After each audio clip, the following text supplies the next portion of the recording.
This lesson discusses the naive Bayes classifier. The main idea is that we can use prior conditional probabilities to compute the classification probability. So this is another example of supervised learning.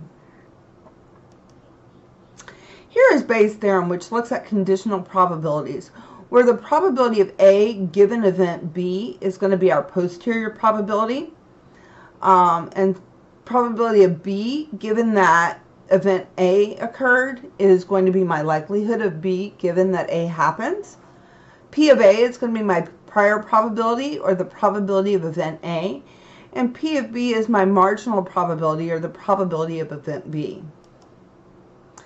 The naive Bayes classifier uses Bayes' theorem using the formula shown here. So it looks at the posterior probability, which is the probability of Y, given our X values, which is the probability of data included in class Y, given their X features. So this will be equal to the probability of our X values given Y multiplied by the probability of Y, which is also called our prior probability, divided by the probability of our X values, once again is called the marginal probability. One thing to know is that the marginal probability is always going to be the same no matter what. Therefore, we could ignore the calculation of the marginal probability, which is the denominator of this formula, and we can determine the class of the data points based on the value of the greatest posterior probability. Now, unless you were specifically asked to find the probability in general, and in that case, you will need to include the denominator. So you really only get to ignore that denominator when you're just comparing to find out which one's the most likely. So let's look at the naive Bayes classifier using an example.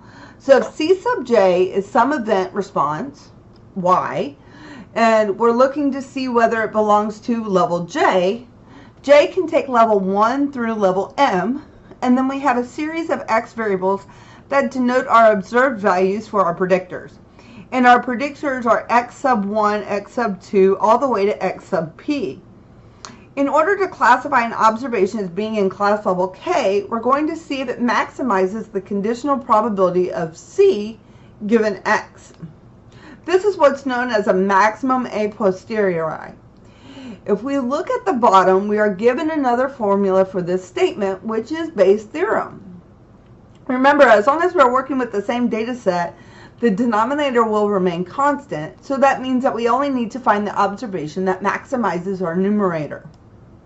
So let's go over Bayes' theorem from a modeling perspective. This theory uses conditional probabilities, and it finds the probability of an event given known conditions. So from a modeling perspective, we find the probability of a result given the evidence.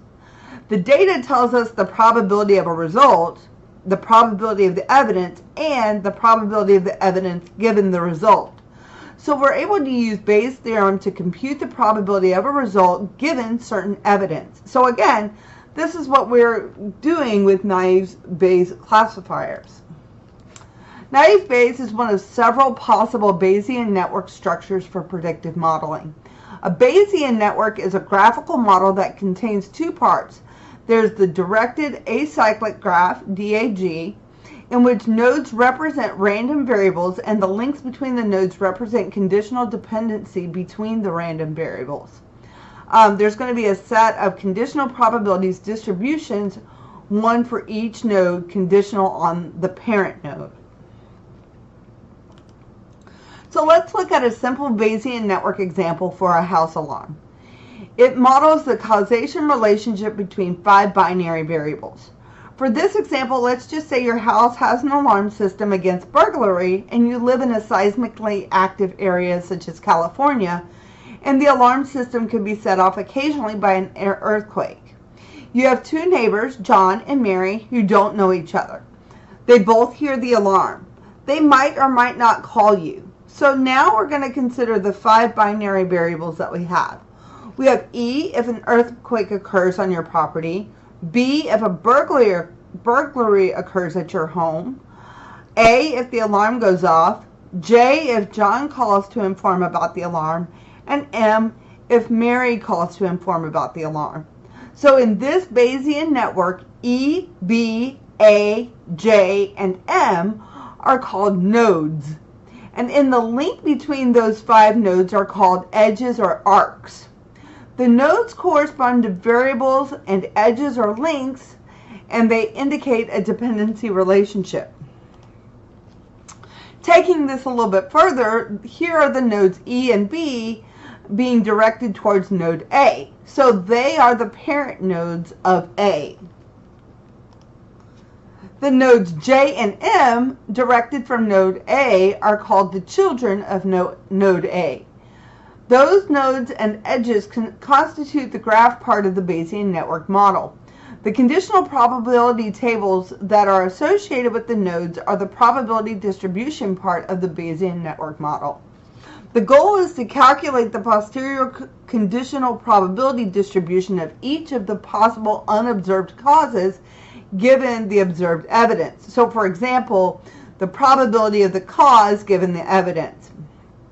However, in practice, we are often able to obtain only the converse conditional probability distribution of observing the evidence given the cause.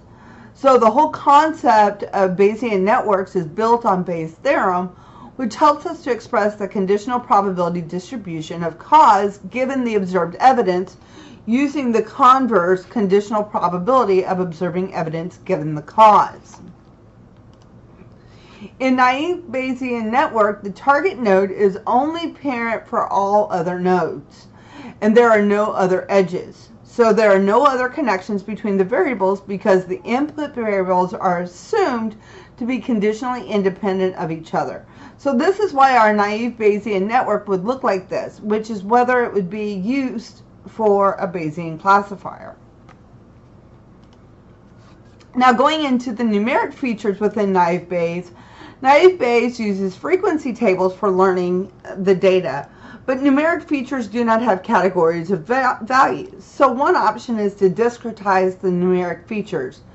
So what that means is we're going to put the numbers into categories that we call bins. So we are effectively applying binning to our numeric data. One thing to keep in mind is that when we do this, we're going to reduce the information as the granularity is going to be reduced to a smaller number of categories.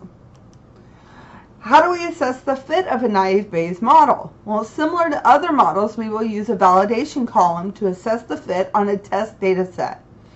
And the platform can select a random holdback if you request it, or you can include a validation column. K-fold cross-validation is not going to be available for the Bayes classifier. Some of the advantages of the naive Bayes model is that it's simple, fast, and computationally simple to implement. It easily handles a large number of predictors. In practice, it works quite well as a predictor, even if the assumption of independent variables is violated. It makes probabilistic predictions as well.